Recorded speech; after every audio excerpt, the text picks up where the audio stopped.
I was in that rushed world, and I was the one that was busy, and I was that. And as I look at sometimes, unfortunately, I may have not always been there for my girls. Just 5 extra minutes a day and just reworking how we really connect can be some of the magic behind all of that. Super conscious parenting is just being in the moment and to really have an intention of what you want to bring to that moment. You know, is it creativity? Is it fun? Is it essence? So it's having that big picture and then just embracing it and taking those steps to really make life happen. Find that piece that really speaks to your inner heart and just expand and have fun. Be curious and allow the wonder to happen. Hey everybody, it's Duncan. I am so excited to be introducing my next author in the Superconscious parenting book, part of the Superconscious series, my amazing friend Karen, who we've traveled the world together. Like really, we went to Africa together. I thought that I'd really injured her at one point on the back of a Jeep by hitting a bump in the road, and I remember I was very upset in that moment. I'm happy that we didn't do too much. But Karen, I so appreciate you. You play full out in all of our work. And now, not only have we, worked together in my programs, you're certified. I've watched you come out of your shell and come out to Africa with me, and we've been safari buddies, and I just feel so connected to everything you're doing. And this chapter you've written is incredible. Can't wait to dive into it, really. So, would you do me a quick favor and just introduce who you are and why you decided to contribute to this book? So thank you, Chris. And it's such an honor to be a part of your parenting series. And what's really interesting is when this came up, I'm like, will I do this or not? And it became one of my bucket lists. Huh. And so with that, it's like, so how do I, take this desire and just change it into something different? So yes, you did get me out of my comfort zone, but it's also a way for me to explore that playground of life and bringing Yeah. in those essential components. Yeah, well, I love that. And we were talking just before we hit record about what a comfort zone is. It's really just our unconscious zone, our subconscious zone, and it's a bit of a prison. And I've just watched you always step outside your comfort zone. It's remarkable. It really, really is. And coming to Africa was a big example. And I know that was a big thing. But this chapter is about super conscious parenting, and you could probably write a book about superconscious grandparenting as well, because you got 6 grandbabies too. And something that I loved about your chapter is you write a narrative or a story, and it's about shifting from autopilot to presence and conscious parenting in a rushed world. So what inspired you to make this the theme of your chapter? Well, what inspired me is it probably goes back to some of my own parenting because I was in that rushed world and I was the one that Mm. was busy and I was that. And as I look at sometimes, unfortunately, I may have not always been there for my girls, but I Mm. can really be there for my grands. So my 6 littles, we get to play, we get to experience. And so through that connection with them, that's the reason I really wanted to bring in this piece of how do we really connect with them? How do we slow down? And we don't really have to bring in a lot of organized things. It's just those simple pieces. For example, just 5 extra minutes a day and just reworking how we really connect can be some of the magic behind all of that. Yeah, I really got that from your story. And some things that jumped out to me that I thought was really nice was you talk about this shift from instructor to adventure guide. And I was taking notes from my own parenting. I was like, that's a really good reframe. Would you fill everyone in on this instructor to adventure guide idea? So we're so I was the one who went to college, and the instructors just have this peace and this presence where they just give you information, give you information, give you information, and there's no experience. But then if you shift it and you look at what an adventure or a tour guide is, they take us on an Mm. adventure. And so Mm. as we weave that together, we can set instructor over to the side and bring out a playful adventure.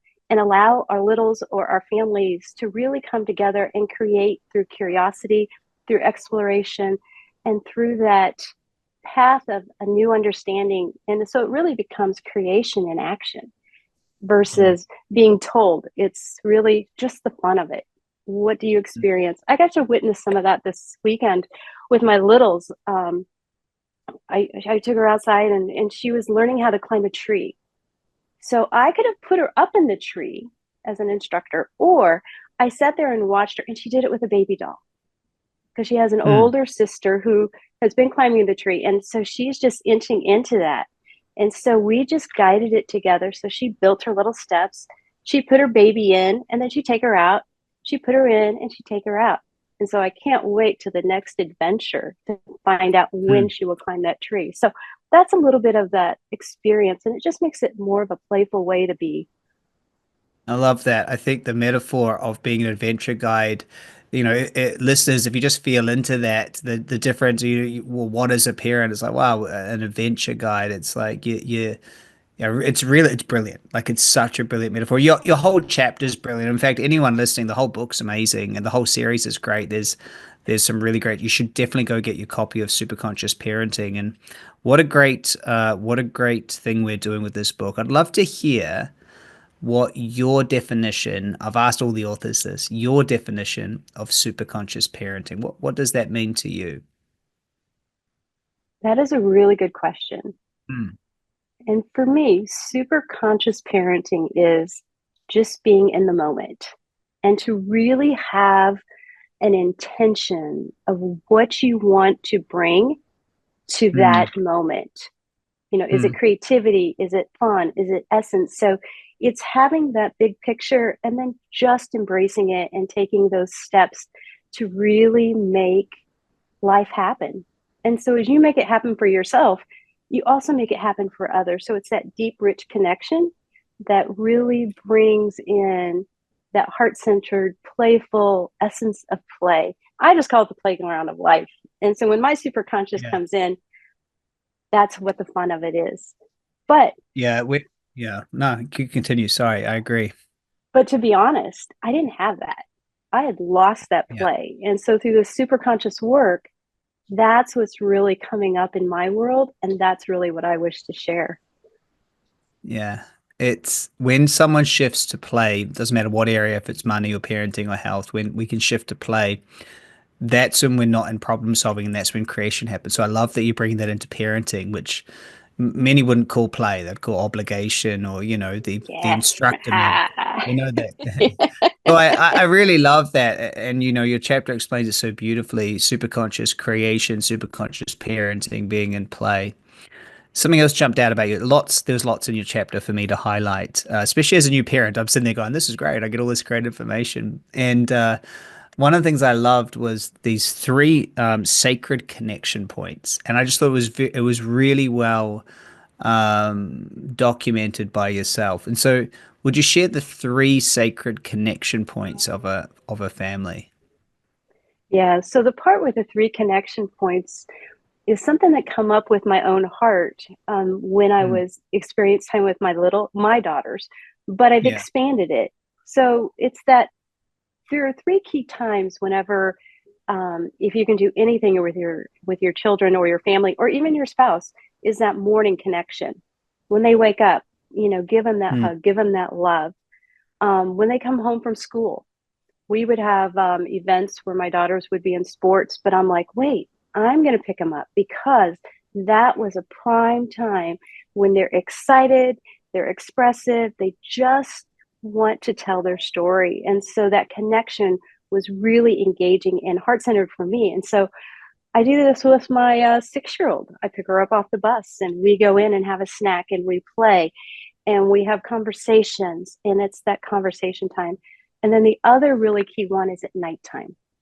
I Mm. witnessed this through my daughter as she does the good night rituals, and her husband do it with my littles. You hear the stories that they have. And so it's just so important because they go to sleep with a deep safety. And so then they can sleep well, then they wake up and they just repeat it. And so it becomes a fun little game for them to really connect. And it shows them then how to connect in their future and how they connect with friends and that, because they have that safety of knowing that they are loved. I love it. It was so nice, and I really go get this book because when that's explained in the book, the three sacred points, the connection points, the morning, when they leave, it was put in the book, I believe, is when we wake up, when they come back home, Mm-hmm. and then when they go to sleep is these 3 points. And I was like, that's really nice, to create this ritual of, you're gonna have intent around these 3 points.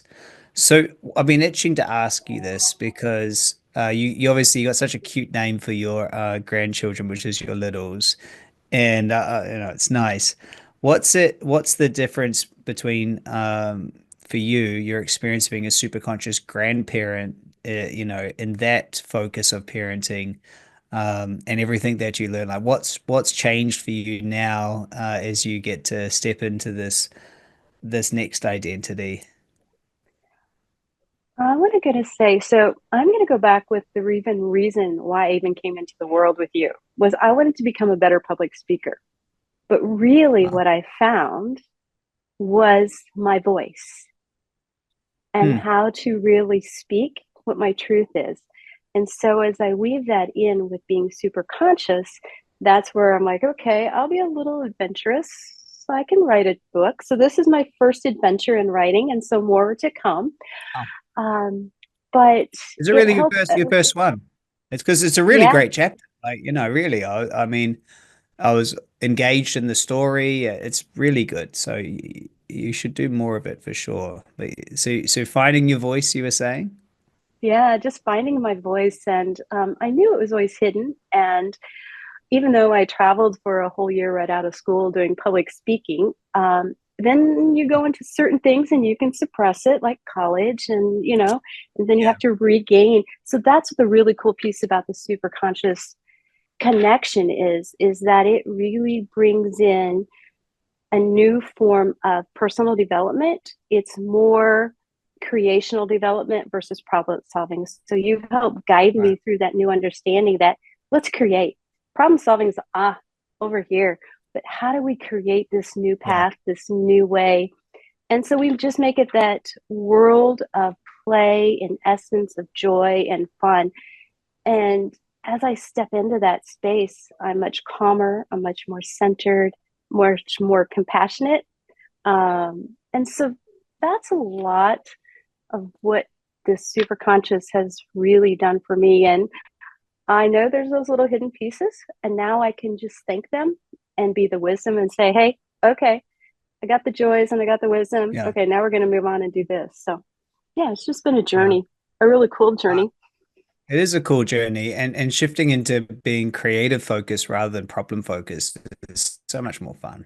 You know, there's lots of problems, and you can focus on trying to fix them. But if you just create what you'd like to be, there's no problem there. So you may as well just create it how you want it. And it's the first question: how would you like your family to be? How would you like your parenting relationship to be? How would you like your grandparenting relationship to be? It's Yeah. it's a really good question. And so you've obviously sought out many educators, including myself, and now we get to teach our work, which is really nice. And so if someone's listening out there and they haven't gone and got the book, how is your search of information? Why has that been such an important focus for you to continually find people to help you, create the life that you love? Well, that's a really interesting question. So, and I think I started this real journey back in 2014 with creating a blueprint. And I went to Hmm. California, and there's this Debbie Lynn Grace, and she created a course. And in the course, she would have you come in and do a hot seat. And she goes, "You're a star." And I'm like, "Oh, no, I'm not." And then I about fainted on the chair. So I just kind of took that, and that kind of cracked open this piece of my journey. And so it just unfolded and unfolded. And sometimes that unconscious can kind of create this story within, and then I would blame others. So now I've shifted it and realized I have a better relationship with my mother. I have a better relationship with my husband. And now I have this joyful relationship with my littles. But another piece that we did was we did a Saturday school. So another area that I love to work with is movement. And so we do a lot of work with movement exploration and really taking the mind and using the whole brain. So we get to work with this group of third graders, and they would set their intention and we do activities, and then we got to watch them grow. This little guy who wet the bed wouldn't speak at the end of our 8 Saturdays, he was the lead of his school play. He was the chef, Wow. and he quit wet in the bed and he became this beautiful, amazing young man. And so I see Wow. whether we do work with Superconscious, which is a piece of all of it, or we do movement exploration. And so then I've just taken on this adventure of what is my next piece? Like right now, I'm also working in frameworks, which is metacognitive drawing. So I love art. And so I'm going to bring Superconscious into my artwork as well, and as a Yeah, I coaching love form. you. Yeah, you've just got this innate curiosity to keep finding the next piece of the puzzle for you, which is fantastic. And I do recommend that to people out there. There's a real truth about people who are truly successful in all areas of life, that they're happy to get help and receive help and get education and wisdom and knowledge, and they don't just settle think, oh, I don't know. They go and find, and it's something that you do, and you take yourself on. I love that about you. You take yourself on, you push yourself, and it's a really good quality. And so what's next for you? Are you coaching people? Are you working with people? What's how do people get in contact with you, and what are you up to other than our book? Well, I do have my website. I finally started that. Hey, Nice. Nice. www.karenfraase.com. And then also, yeah, I'm going to write another book. And then I want to bring in some movement. I've been doing a movement class with Carol Ann Erickson, who is an Olympic trainer. And she does some amazing work in the whole brain, bringing the left, the right, the top, the bottom, and all those pieces together. But then another component is the different stages from when we come out of the birth canal all the way to becoming able to walk kind of as littles. And it shows the power of breath, the power of connection, the power of the spine. And so just weaving a lot of the different pieces that I've done, whether it's through Brain Gym and movement exploration or my art or my magnetic um, coaching. I'm just kind of piecing that all together, and I just want to really kind of bring people together that are interested in seeing how this can really work for them. And I think the biggest piece is how to bring play back into their life, and that is really one of my big messages. It's a big message, and I've spent so much time with you and over the years that I can highly recommend you as a coach and as facilitator, and also as an author now as well, being a co-author with me, but also reading a chapter is fantastic. So I'll put that website underneath this video or in the show notes. So if anyone wants to go check out your website and everything you've got going on, really think they should. And also, if you're listening to this, you got to get our book. You got to get the Yes. super conscious parenting. We really got to get it. My chapter is great, Karen chapter's great, and there's 11 other amazing chapters where people have been challenged to put their best ideas in one chapter. And that's a hard thing. I know it was difficult for me. I've too many ideas. To put it in one chapter is a hard thing. So there's really just potent knowledge, actionable steps from people who've really done it. So Karen, I just so appreciate you, and grateful to spend some time with you here and to share you with this audience. What would be a final comment or message or tip or piece of advice or anything you'd like to leave any of the listeners with today? Just to really take time to identify what you really want, and then just Hmm. step into that and create it. Be the creator of your own world, be the playmaker, create that new playground of paint, art, conversation, gardening, planting, whatever it is you wish. And it can even be a business, but find that piece that really speaks to your inner heart and just expand and have fun, be curious, and allow the wonder to happen. Couldn't say it any better than that. Allow the wonder to happen. Karen, thank you so much for your time. Listeners, go get a copy of our book. The link is in the show notes. Superconscious Parenting. It's game changing. And so thank you so much for listening. Stay focused, stay super conscious. Karen, thanks for your time. Everybody, go out there, buy the book, and create the life you love. Bye for now. Thank you, Chris.